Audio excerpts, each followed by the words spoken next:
D'abord, pour moi, je dis félicitations au frère Mike Kalambaye. De ma part, l'évangéliste Roger Baka, on ne peut pas être basé seulement et pas Moutoumoro Boye, la unité de mesure. Non.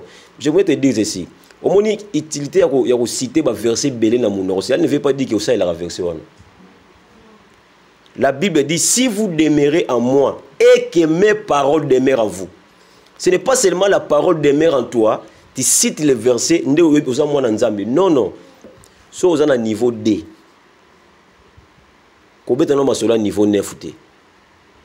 Betano masola niveau D. Po batu makambo bango bamona na niveau 9. Yo na mona ngote. Zela mkonza ma komisa yo na niveau 9. Ndeko comprendre. Aki ko se déguiser à kotipe na kati ya bana nzambe. Mais mission na ezali azwa musala nzambe oyo na oyo atuti bango mitu. Atuti bango mitu. Ou bien on doit le bagage ma bé ya basali nzambe. Pour tout temps botel ba bien oh c'est kaza bien te botel la vie na mon nga menango. Moi si na enani.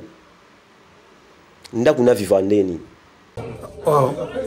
Oui barbara en français. J'avais entendu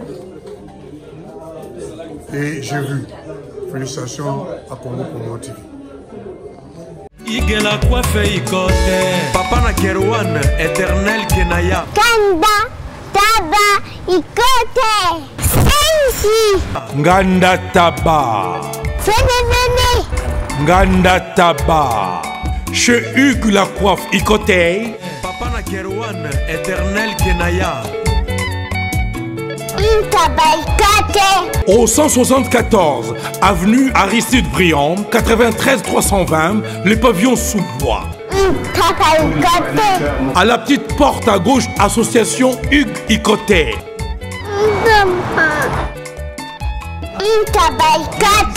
01 41 55 0000.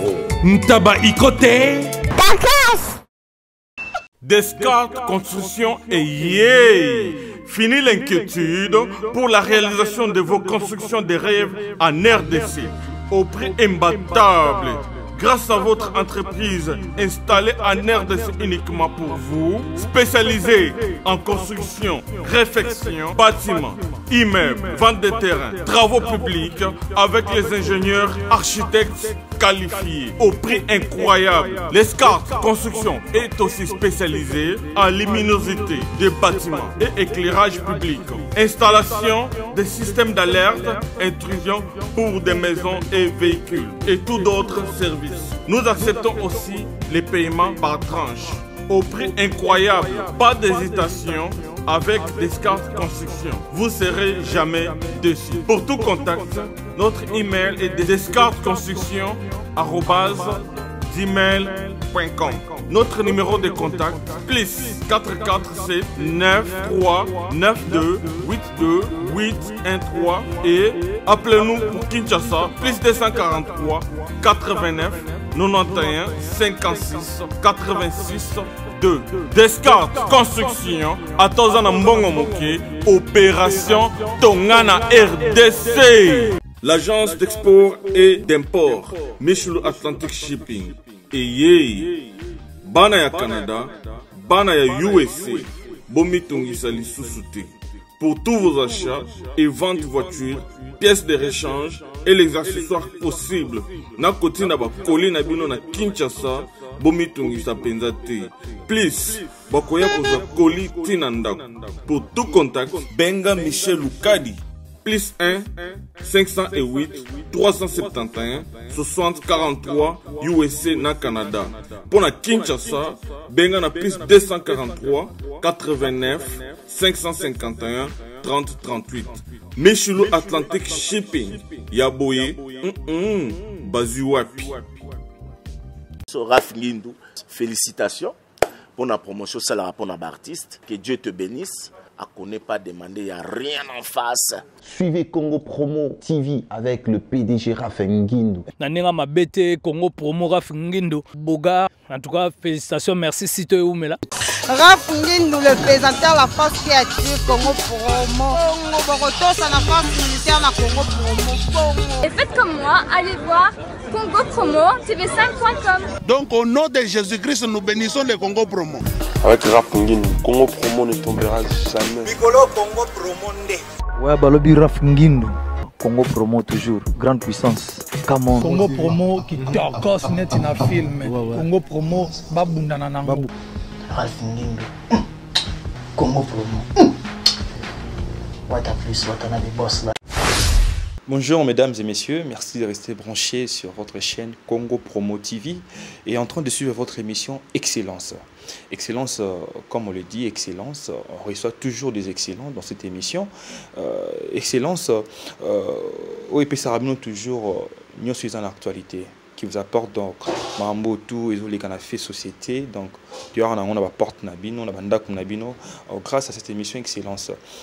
Avant de commencer cette émission, je dis merci à l'ingénieur Raf Nguindu, le boss, le coach, donc le patron de cette site, de cette chaîne Congo Promo TV. Je lui dis bonjour avec toute la famille.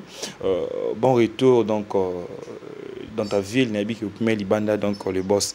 Et puis dans cette émission, aujourd'hui nous allons parler d'un sujet très important. Et là, si j'ai mon ils ont vraiment en actualité et on ne peut pas rater cela. C'est pour cela qu'on a choisi le frère Mayala avec lui. Nous allons essayer un peu de parler plus de lui d'abord, parce que vous les connaissez vraiment bien. Ce n'est pas une figure encore en présentée dans cette chaîne Congo Promo TV. Mais peut-être dans cette émission Excellence, c'est pour la première fois qu'on le reçoit dans cette émission. Avec lui, Toloba Mama Belé.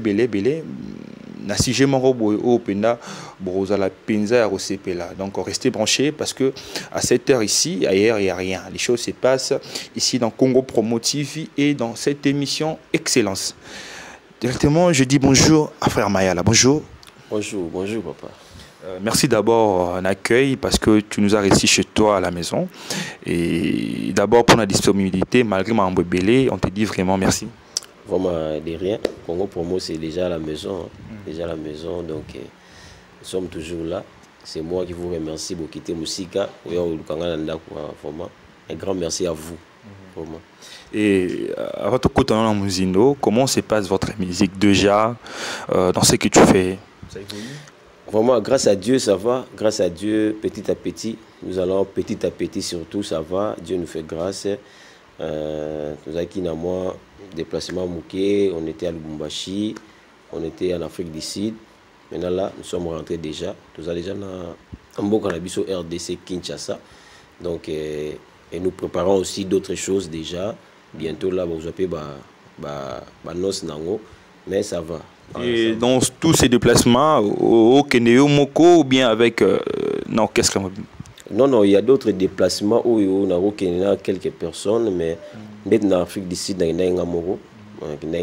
parce que j'avais quelque chose à faire là-bas, d'un côté Yakuna, aussi quelques deux concerts, voilà, c'était très bien passé, et voilà. Donc, c'est aussi une question aussi qui me vient directement dans ce que vous dites. Vous êtes chanteur et puis vous prêchez aux apésous aux prédicateurs, c'est ça? Oui. Ce côté baraté. La démarche est comment?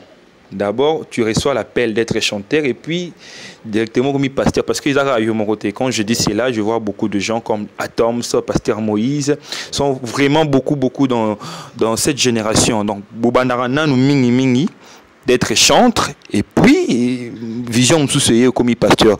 Et les grands noms d'engeni. Bon, on a vu les gâtés. Pas dans mon témoignage. Oui, on a vu les gâtés parce que moi, na bandane de côté. Ah oui. Bon, c'est normal. Quand on a banda côté, na bando yemba. On peut bando yemba, comme côté. C'est un péché. C'est pas un péché. Ils a pété auto salango un sujet moko ya moqué pour na batu. Non, c'est pas ça. Mais il que zala sûr que nzambe ne muta yebisio. Zala ndé sûr que oh nazo sala, c'est Dieu qui le veut. Mais si tu le fais parce que wana pe akoma ki bongo, wana ko mabe. Mais ceux qui nzambe bena bengio, ako bengo na ministère et puis to komona ki nzambe muta bengio. Mais ceux ko salango parce que papa Tom sa koma ki akoma ki pasteur parce que pasteur Moïse pas koma ki pasteur ngape na koma bongo. Là c'est bon.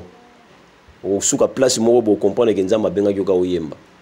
Mais il y a des gens aussi qui déplorent, c'est ça. Moi, je suis suivi dans une émission qui passe à la télévision à Kinshasa. Pasteur, on n'est pas venu citer le nom, mais juste éclaircir un peu sans polémique. Lui, c'est Roger Baka. Il a déploré cette manière de faire les choses. Donc, tu es chanteur, reste chanteur. Tu es pasteur, il faut rester pasteur. Lui, il déplore cela. C'est Dieu qui lui avait dit de faire ça. C'est ça le problème. Donc, ou soit c'est un sentiment na yende à l'obéli en bon. Hein? Mais est-ce que Nzambe pas se pélaté? Non, on ne peut pas être basé seulement et pas moutumoro boy. Yenda zaloko la unité de mesure. Non. Je voudrais te dire ceci. Au moins, utilité il y a cité ba verset belé na mon. Ça ne veut pas dire que ça il a verset. La Bible dit si vous demeurez en moi et que mes paroles demeurent en vous. Ce n'est pas seulement la parole demeure en toi. Tu cites le verset, non, non. L'évangile c'est Roger Baka, je le respecte, mais il n'est pas l'unité de mesure de ce qui se passe au Congo, non. Il ne l'est pas. Vous comprenez? Ceux qui ont déploré, Nzambe Moutaïbi, ça qui était Batouana, Baza Nzambe, non, non. Nous avons un côté, après nous avons pasteur Louvre, nous avons côté, après nous avons la musique. Pour nous bien ôté. Vous avez des aucun. Moi je suis dans un prédicateur chante, mais na liboso côté. J'ai prêché, j'avais encore 14 ans. Tu vois? Mais na bando yemba, na dans 23 ans. Au moins écart. Na moi moyembi mo tayi bisinga ponyo yao. Parce que c'est l'appel de Dieu. Donc ça na ngoté ba sujet mo ngabe on va faux débat. Un homme de Dieu sérieux. Un homme de Dieu sérieux, il n'est pas là pour critiquer, mais il est là pour prier pour les autres. Voilà. Ngala mona ba mona nzambe nyoso, mo sala nzambe nyoso. Yango moni ngambe mona loba nga, na tel ngata Félix Félix ya wazeko na TV. Nazu ata mayele sagesse mo loba nazu ata sagesse. C'est bon, qui na tela muninga pasteur, azo finga muninga pasteur, c'est honté. Qui a gagné? Le diable ou Dieu? Point d'interrogation. Ah, citant le nom de Félix Wazekwa, et tu as aussi des relations avec des musiciens profanes. Oh, mais oui, je connais beaucoup. Personnellement? Oui, personnellement, je connais beaucoup. Je connais. Tu n'as pas honte, peut-être, à mon ayo, un musicien, solo là, peut-être. Ah! Oui, mais là, la carte, na banga mututé, na respecta mutu, na banga nzambe. Et ça, ma kamusuba musicien profane basala ponanga, musuba musicien chrétien musuba salate. Tu vois? Cela ne veut pas dire qu'ils sont des démons. Non, ils ne sont pas des démons, ils sont des humains. Ils sont des humains. On appelle cet exemple au Mingi, il y a un héritier. Héritier ka Watanabe, akabila ngambongote. Ayoki na oyembe la nzambe, aloleka kutu ma telemisi mutu kaseni. Abimisi mbongo akabelinga. Akabelinga te pona zo yemba extra po ayebiki na oyembe la mutu akelai. Tu vois? Akabelinga mbongo. Mbongo akabelanga msuba ti lelo mbongo ya kabelanga wana mise chrétien moko te na akabelanga. Tu vois?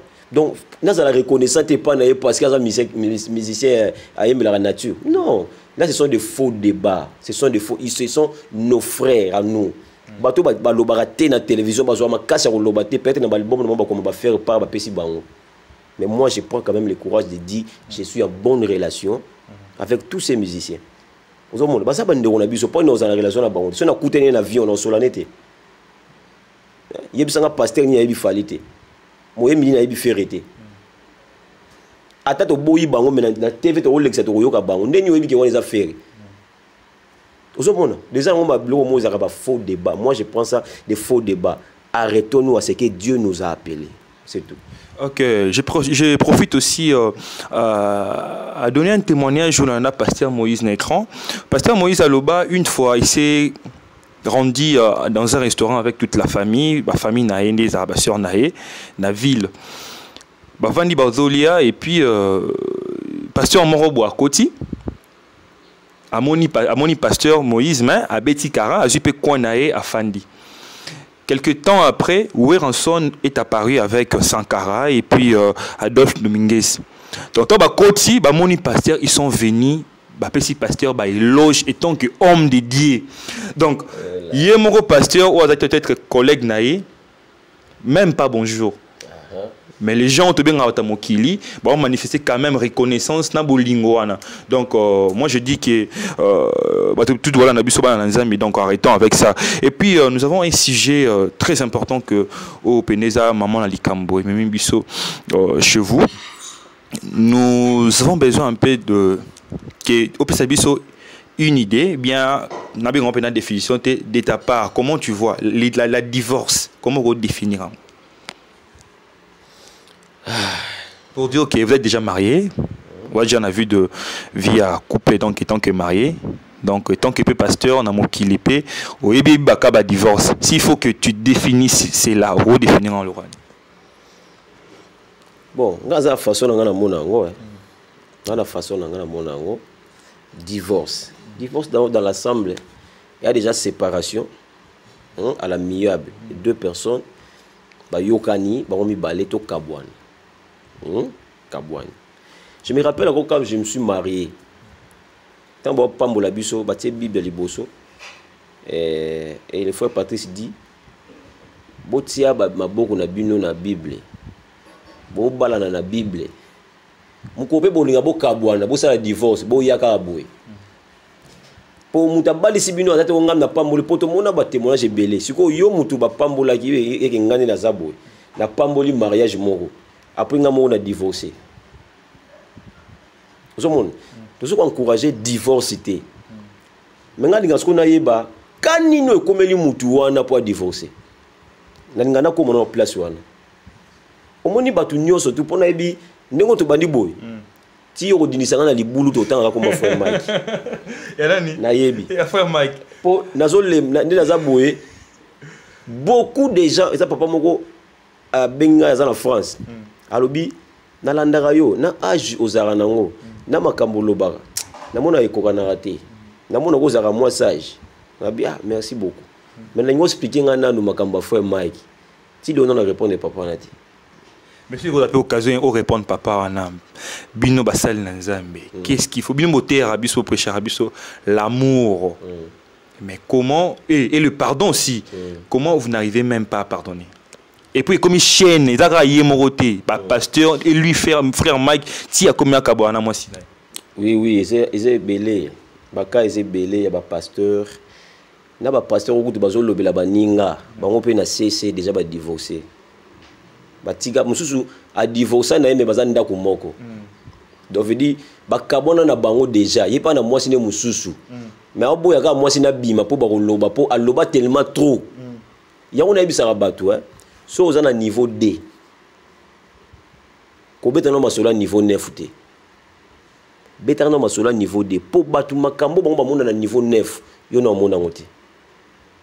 Zela mkonza ma komisa yo na niveau 9. Nde ko comprendre. Oyi bato ebele ba yembela biso ba nzembo ba loba. Mais lelo nzembo wane ko mokanga kaka bango moko. Oyi pona nini? Parce que azaka na niveau D, azo critiquer bato baza na niveau 10. Tant on a commis na 10 à sali le plus de dégâts que bateau ya bande ko lobela. Tu vois, yo moni sagesse wana nzamba pesa ngango. Non, na ko lobela non te makambo za na niveau po.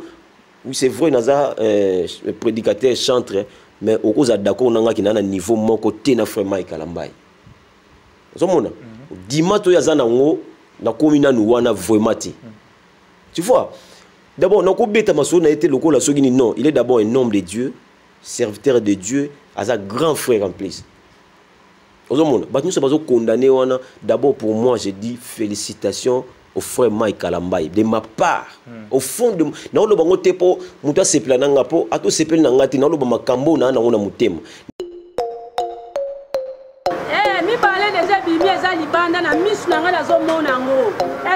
troisième peu colis, troisième colis déjà. Ngane libanga. On a yawate. Neye si zibe service. Na zwakata 37 colis awa na zibe service na mbala moko. 37. Oh. Ngaku na banga kina fisi mwana chaka 3. Ah bon? Yiba yango na kiserie na bango ya musala. Basa pena Brazzaville. Mwana lobaki na ngape na Angola bazali. Bazali na Angola, bazali na Brazzaville. C'est que tu benga bango monde entier. Uko kanseri ukola mundele. Na moni Angola. Acha mundele te.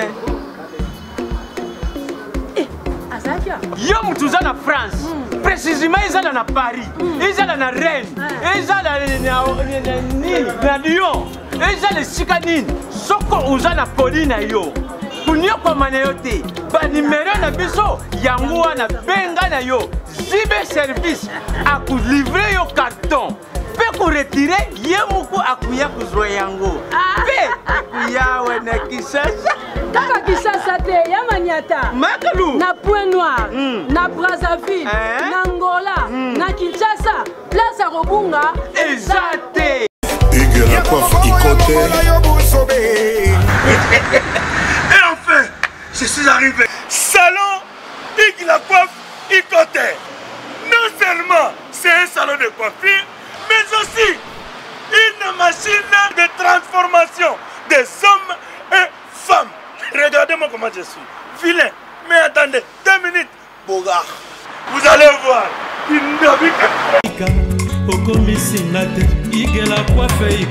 Hugues la coiffe Ikote, votre salon de coiffure mixte afro-européen situé sur la Nationale 3 au 174 avenue Aristide Briand, les pavillons sous bois. Pour plus de précisions, veuillez nous contacter au 01 41 55 00 00 ou encore sur notre site hugueslacoiffeikote.com. Nous sommes ouverts tous les jours de 8h à 20h, même les jours fériés. Hugues la coiffe Ikote, l'homme qui coiffe la ville. Hugues la coiffe Ikote, le salon de coiffure mixte afro-européenne de proximité. Au 174 avenue Aristide Briand, les pavillons sous bois sur la Nationale 3.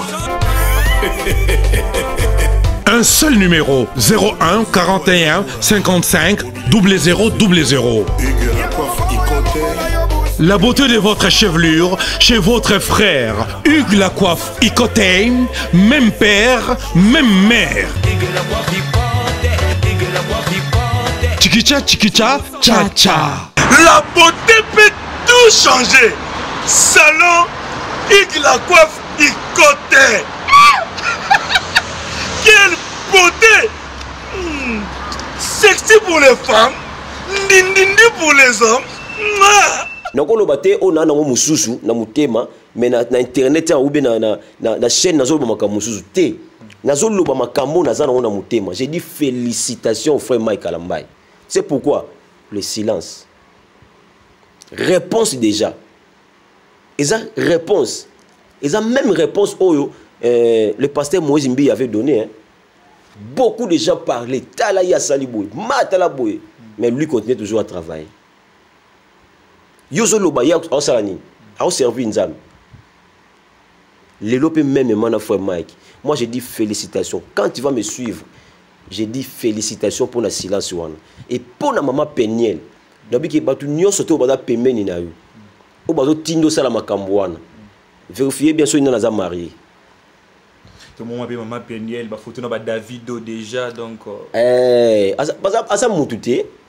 Asa mutute. Apparemment non nous mokila non atika non maman mokili non ici là qui était à s'engager mbala maman. On a la chemise oyo sala ya ba chrétien, chemise mobo oyo ya ba chrétien, chemise oyo magasin oyo ya ba chrétien ni te.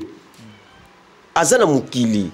Restaurant aux autres restaurants là passer Moïse Mbi à côté restaurant ba côté nanana na wera. Donc on va dire yo ko tate posa pasteur yo ko tate posa musicien non aza mutu moi Peniel non vandi wana oza mutu ti makambo koma ki oloba bongo parce que emsu makambo so e kota que na muté mais sali passe makaso lobby je ne te donne pas tort non tu n'as pas tort tu as raison de faire tout ça mais moi ce que je te dis pense kanisa ata linzaka moko zoki saka frère Mike Alambai alimbisaka yo ata zaka ngo linzaka mais ya kati yo likolo limbisa ya ta pokal pona linzaka wana asala ozoki saka ye à cause na ngo limbisa omoni bato ebelo ba pesa bino conseil o bazolo baki lekisi ce sont des gens o balingi binoté o balingaka déjà binoté tala ngana ebeza na bato ba vanda ba kanaka déjà bato tanga mundi ya bokomi na niveau oyo bakomo sepela. Papa Mike Alambai, moi je dis, Dieu ne cesse pas de travailler avec toi. Beaucoup de gens qui te découragent, beaucoup de tika, na mona ba commentaire mususu menabi mais non. Mais crois-moi, il y a encore des gens qui croient en vous. Il y en a encore des gens qui croient en vous. Nayebi ke makamabo na oloba boy. Ba tozana biso mingité. Pour ba msuba kobanga mona yepe msuza na voix de divorce na kozana voix wana te. Na oloba nde pona likambo ekoleli grand frère na biso ekoli serviteur de Dieu. Le bomabino sous ba homme de Dieu surtout ba chanteur succès wana. Donc à vos côtés il y a de gens, il y a de maman ba soutenir œuvre succès wana beaucoup gérant peut-être. Parce que tout vient de là quand on parle de la jalousie. La femme était jalouse. Et lui, il répond que peut-être, personnellement, ou bien internaute, moi, répondant que non, c'est ma femme qui n'arrivait même pas à me comprendre, que nada artiste avant tout. Ah non, je ne crois pas. Je ne crois pas. On les a battus commis. Oui, na vanda pendant fois Mike Alambaïté, pendant longtemps, na zalana non. Mais il y a des tas de Koutana, de solo là. Dernièrement, dans le Lubumbashi, tout ça qui est dans le Lubumbashi, dans la même église, tout ça qui est dans Sololi, c'est quelqu'un. On a évité, même si on a la musique, à Zigina, même si on a commenté, même si on a tamboté, on a PC namte. À mon avis, la TV n'est pas mon awan. Mais on a commenté le coup, on a nzela, on a ndaku moko. Non. Totika. Est-ce que on a retourné? Bah nous sommes sur l'internet. Il y a un mutu moko ici à Bimisa. Mutu moko bo abikaka na maladi na nzemba frère Mike na concert mon frère Mike ndako yemba papa moko bo abikaka na maladi ayepe na internet ça le bien en tout cas l'homme de Dieu frère Mike merci parce que na nzembo no yemba ki papa non basala te bango bazelaka mabe ekoma non nga muta nzambe nyonso tu mwana nzambe nyonso oleki na TV poka ofinga muninga na mwana nzambe je te déconsidère pourquoi oyebisanga siko nani a gagné. Tant que yo osola na muninga no mutu nzambe nana gagné. Satan a oseka biso makasi bana Congo. Satan a oseka biso otala bobasala nzambe oya lekia lobi oya lekia fingi. Satan a oseka biso. Je regarde droit aux yeux, j'ai dit à maman Peniel, batu nyoso bapeso batoli ya mabe wana balinga kote. Na yebi ki okoza ozoki na yebite niveau ni ozoki na mutema wana na yebite. Papa Mike, batu nyoso to ba koya pe pembe na yo. Pour que Alekisi répondre, non. Utilise la sagesse que Dieu t'a donnée. Utilise la sagesse que Dieu t'a donnée. Silence no wana et koloba un jour. Vraiment pour moi, makambo belé na koloba, batu ba mona kola ah, il y a zo ba bopona ni. Na ndenge mo bozo ko te. Nazo côté la été. Na ça peut contre yete, na peut contre maman pénalité, na côté maman pénalité. Nazo ba makambo za logique pour moi. Parce que bato bazo butano mitu wana bango wana basali boy botela ba vina bango basa stabilité na ba vina bango ba stabilité ka po to la internet ye na lobby na po internet na lobby na boya la mina ndako na ngate boye batende na viva mais bolandela bato ba yaka oloba ba finga basala nzambe boki na bandako na bango ti botela nde ba viva boki no tala boko lela. Les autres qui n'arrivent même pas bah on kotanga tam tu ba kuma basina ba pe na télé ils ont honte. Yo solo bakutu honte bakabwana na uso betela papa Raïs li solo a ngana mona ngamoko na misu na nga je vous dis na lobi on émission je vous dis na tema le boko na nga likolo devant nzambe nzamba zo mona nga na simbi mutema na mona ngamoko na misu na nga journaliste moko ale ka trop internet a finga ka trop aloba mingi na makambo nzambe mais azo sa muninga ne prophète yo so bang pour lobeli kaka pasteur ka bundu alesa o lobeli ka muki a tiyo ka boy yepo kimi te yo mon ngane la sala Moïse te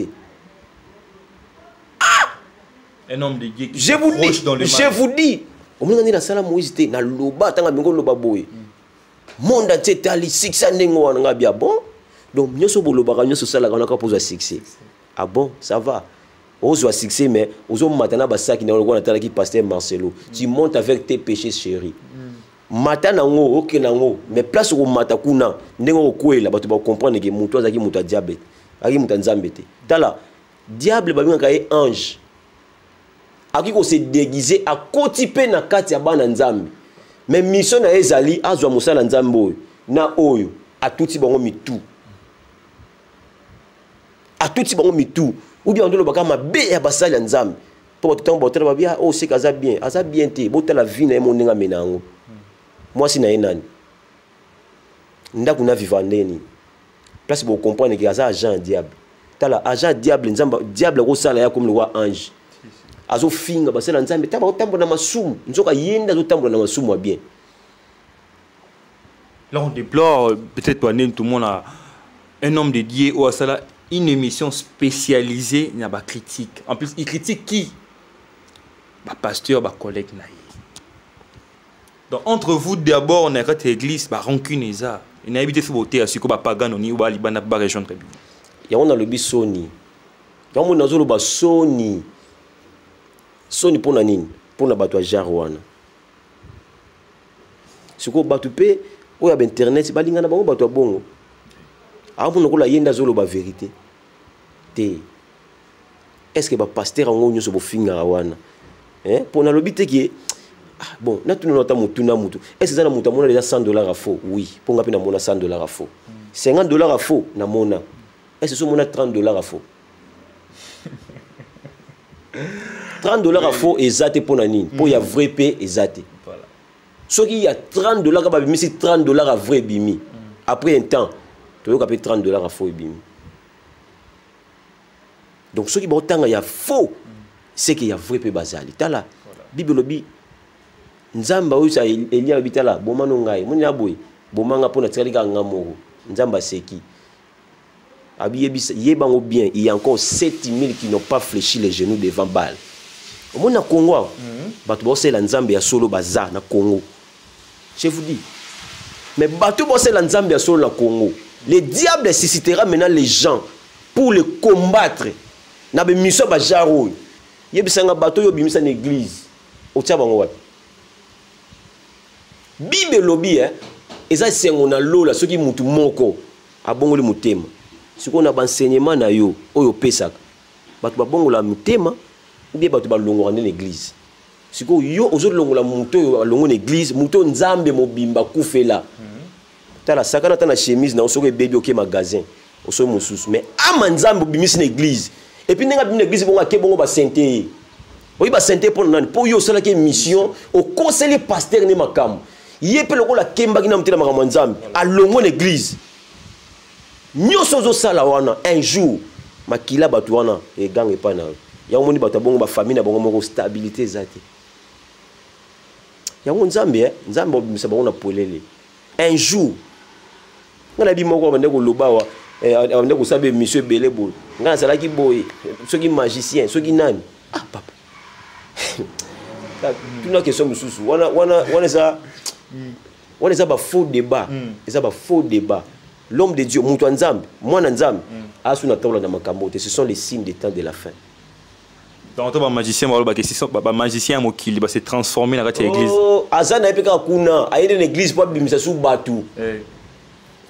Donc veut dire en réalité bon le mutema te. Azongi na église pour missionner za alongola su batu na église.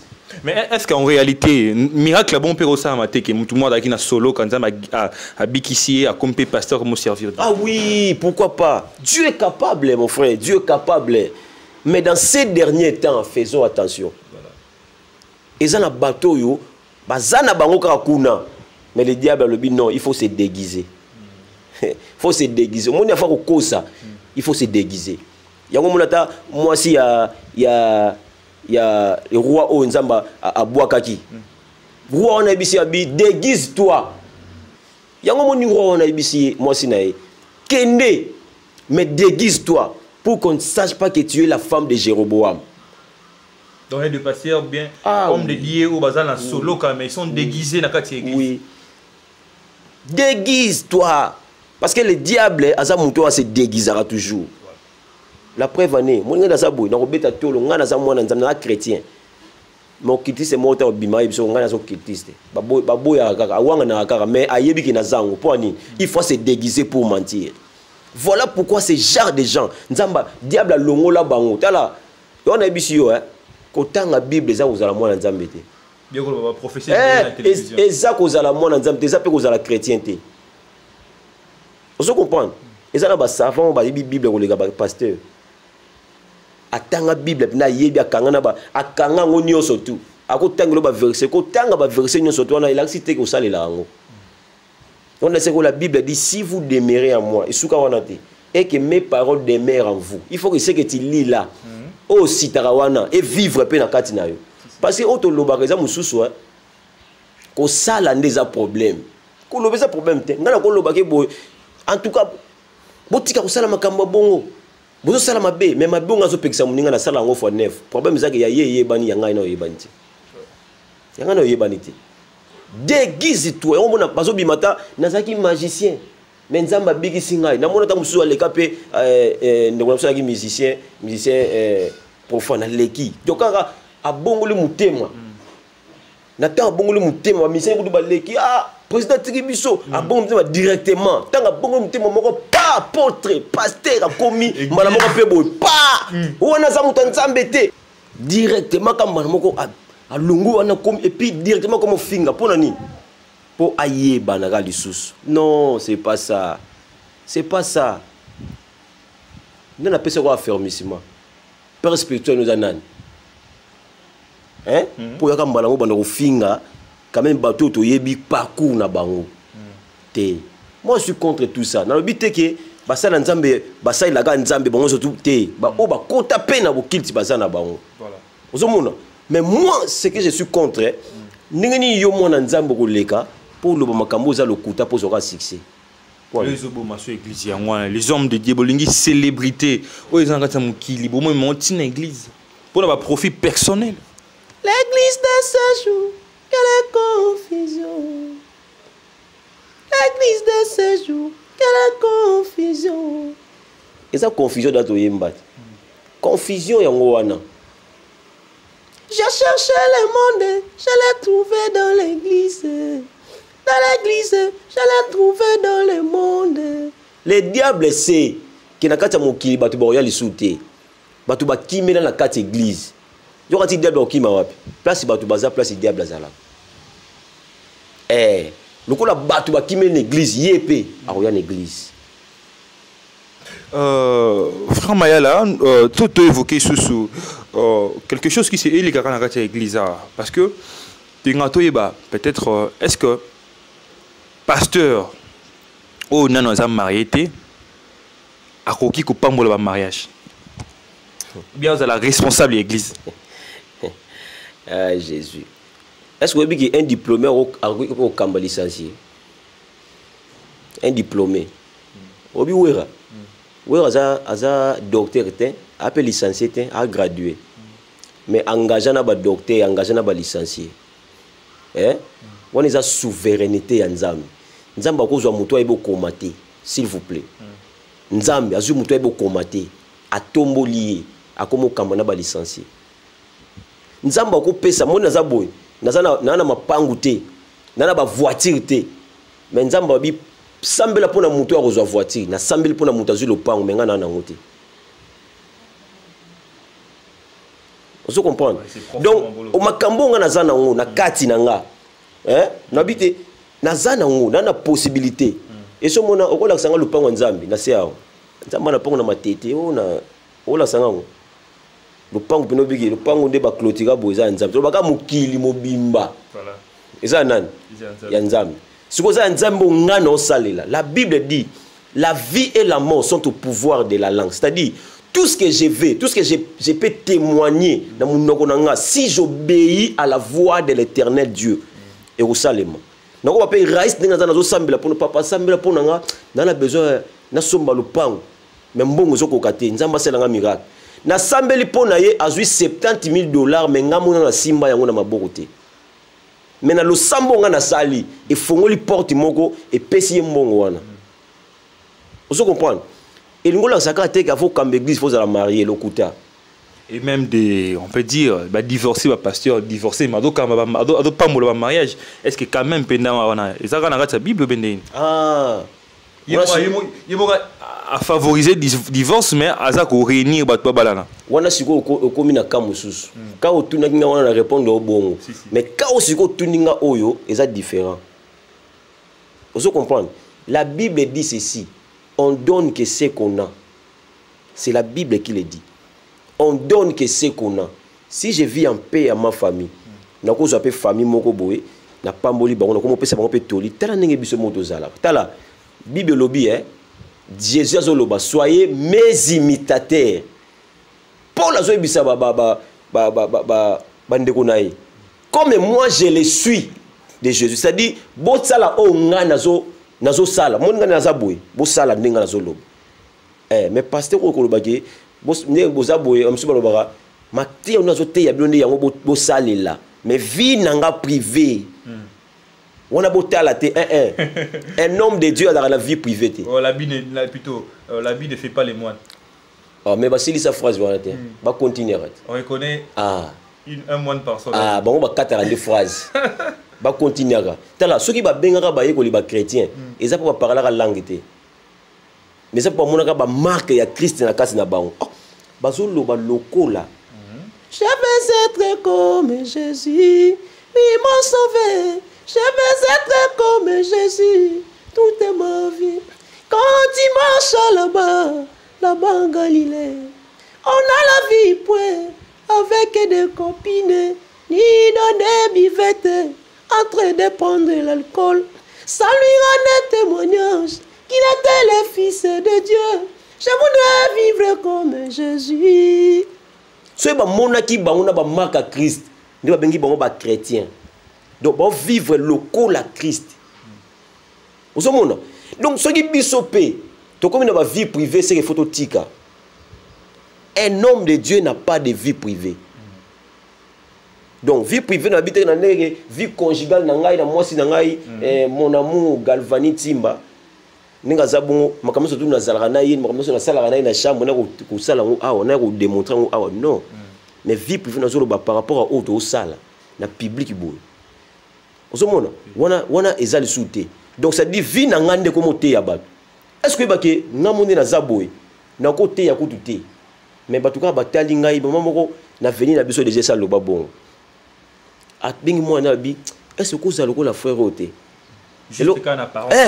Pona nini amonika ndenge ozalaka ndenge okendaka classe ndenge otangaka ndenge otosa ba maman na venir abi est-ce que ozala donc ça dit na bimisi maloba te pona tia ye mais vie nanga était véritable prédicateur et ça auto loba te na muno mais ça auto salaka véritable prédicateur donc quand des pasteur Maya la frère Maya la Zoloba mam tolo beza réalité. Dans cette émission, nous vraiment rester parce qu'à 7 heures, ailleurs, il n'y a rien. Les choses se passent ici sur Congo Promo. Tomo Kende Kende, mais encore, parmi ma dernière question, parce que tu chantes un peu copie-collé par rapport à Nina, frère, encore frère Patrice. C'est votre mentor ou bien il y a juste coïncidence à Bavois? Non, c'est coïncidence d'abord à Bavois.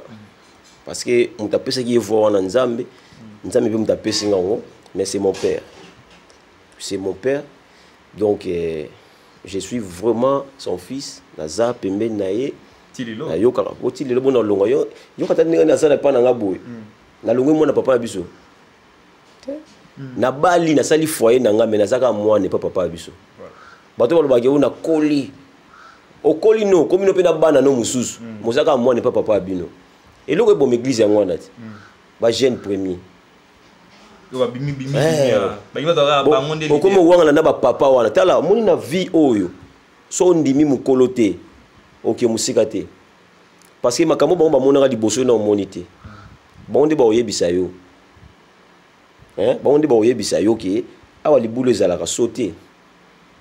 Pourquoi? Aleka déjà wana. Sauter en mwana, ko niata te. Ya mona lobara. Normalement, moi, je suis là papa. Oui, pour nani. Si tu dis que tu es là, il faut que tu sois là papa. Pour nous, tu as déjà bangoné baoken.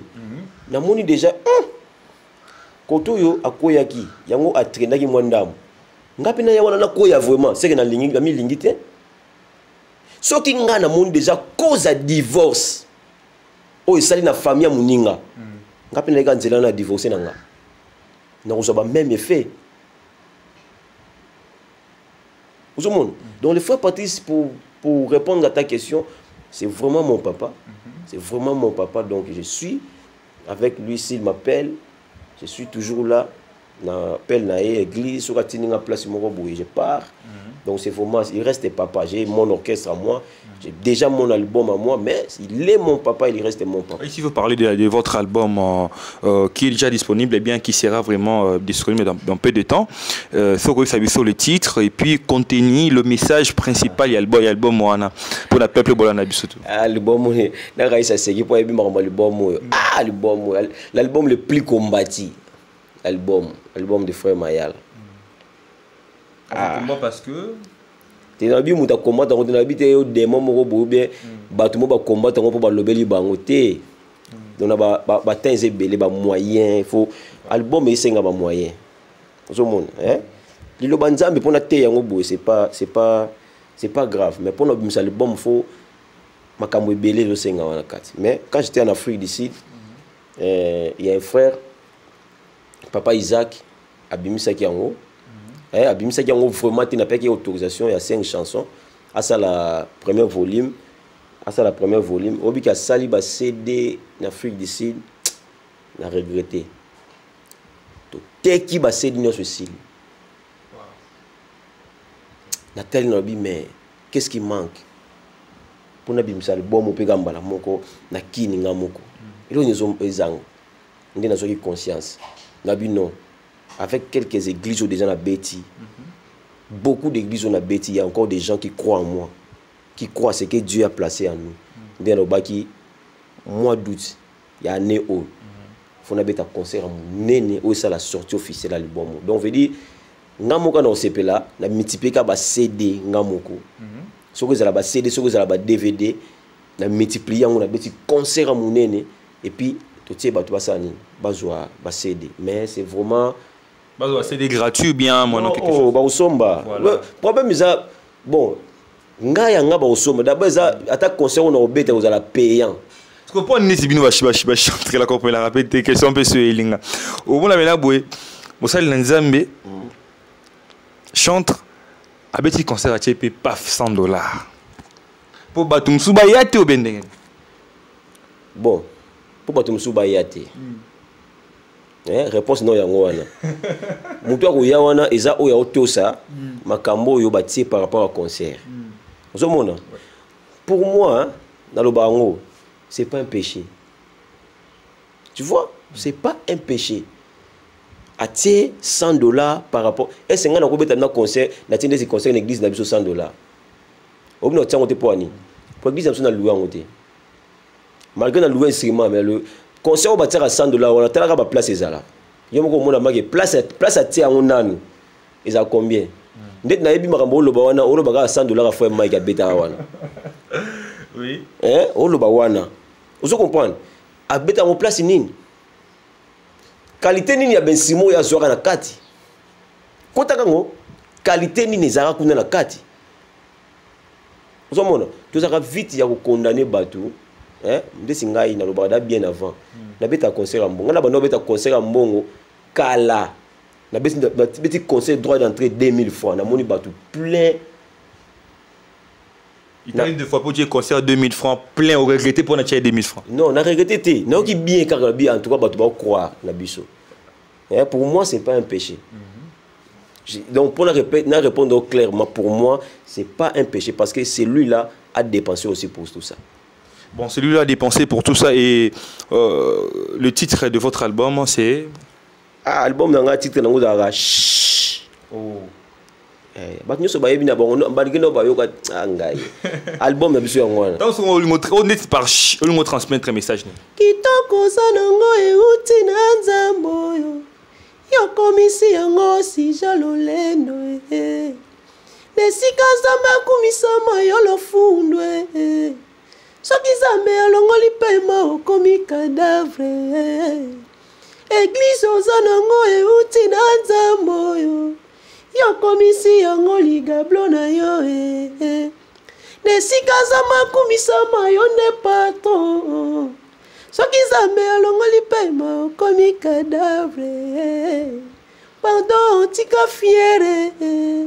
Vraiment pardon tika lolendo. Nanze mona yango wana na oloba. Donc fanda kimia.